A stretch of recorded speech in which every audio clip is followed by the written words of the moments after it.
J'adore quand je filme une vidéo et après je me rends compte que j'étais floue sur l'ensemble de l'enregistrement, il faut tout refaire. Non stress. Sinon, hey hey, notre bon vieux pote stress. Toi aussi tu commences à sentir ce dû à l'approche des cadeaux à acheter, des examens à passer ou des échéances à respecter.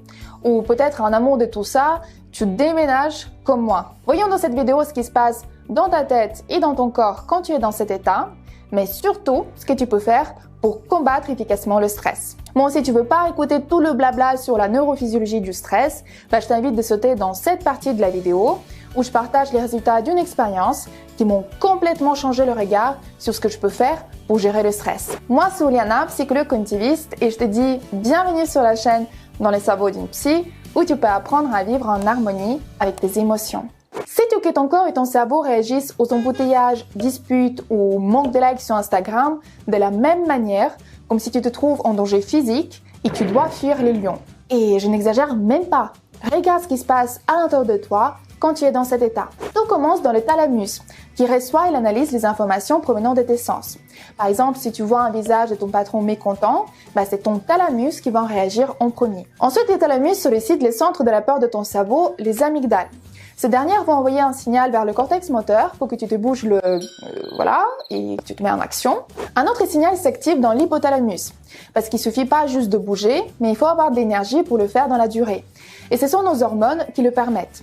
Du coup, l'hypothalamus va solliciter l'hypophyse, qui va envoyer un signal chimique dans le sang vers les glandes surrénales. Et ce sont elles qui vont produire toutes ces hormones, comme par exemple l'adrénaline ou cortisol. Et donc ces hormones vont produire toutes ces choses que tu connais bien, et qui sont bien agréables à ressentir quand tu es stressé, comme par exemple le cœur qui bat plus vite, tu as chaud et tu transpires. Et puis il y a d'autres choses même plus intéressantes qui se passent dans ton Merci pour le klaxon, qui se passe dans ton corps sans que tu le saches. Par exemple, les cellules sanguines appelées thrombocytes vont devenir plus collantes. J'entends. Donc, les cellules sanguines qui sont appelées thrombocytes vont devenir plus collantes pour que les cailloux se forment plus facilement en cas de saignement potentiel. Merci. Et oui, ton cerveau pense vraiment qu'il y a un lion qui se cache derrière ton bureau. Tu dois te dire que tout ça c'est bien beau, mais comment tu peux contrôler ces processus automatiques pour combattre le stress? Heureusement, la solution existe et je t'en parle tout de suite. Dans une expérience menée à l'Université de Columbie, les participants ont été amenés à passer un faux entretien d'embauche.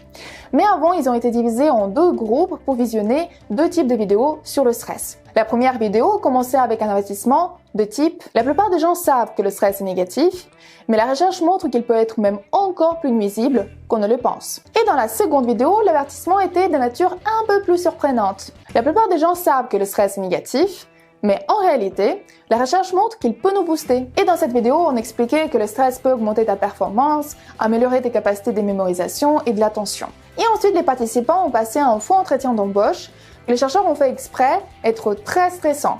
Parce que peu importe ce qu'ils disaient ou ce qu'ils faisaient, ils ont reçu beaucoup de critiques durant cette interview. L'analyse de ces livres juste après ce meilleur moment de ma vie a montré une augmentation de l'hormone de stress cortisol. Mais dans le second groupe, ils ont noté un niveau plus élevé d'un autre hormone appelé DHEA qui favorise la récupération après les effets du cortisol. Il est aussi connu pour ses effets anti-vieillissement. Tous ces changements sont dus à un simple visionnage d'une petite vidéo de 3 minutes qui a influencé l'état d'esprit des gens avant l'entretien d'embauche. C'est quand même fou de penser comment notre esprit peut changer ce qui se passe dans notre corps. Et c'est pas la magie d'être résistant au stress. Toi aussi, tu peux apprendre à être un super-héros qui combat le stress dans le monde. Et la clé pour tout ça se trouve dans ton cerveau. Si tu es encore avec moi, ça veut dire que tu as bien aimé cette vidéo. Ou peut-être tu l'as juste laissé en arrière-fond en faisant le ménage, et t'as eu les mains mouillées, t'as pas pu l'arrêter plus vite. Mais c'est pas les cas, on est bien d'accord. Bref, en tout cas, merci d'être avec moi. Et comme d'habitude dans cette partie de la vidéo, j'ai envie de savoir ton avis sur le sujet. Du coup, dis-moi dans les commentaires ce que tu t'es dit pour garder ton stress en ami. Moi, je me dis... Hey mon pote, tu es là parce qu'on a des affaires à gérer, n'est-ce pas? Assieds-toi, buvons une tasse de thé, voyons comment on peut à nouveau s'en sortir de tout ça.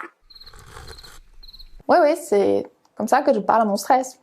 On se retrouve dans 3 semaines pour une nouvelle vidéo et dans un nouveau décor que je ne sais pas pour le moment comment il va être. Mais en attendant, je te souhaite de continuer à viser le progrès et pas la perfection. À très bientôt. Ciao, ciao!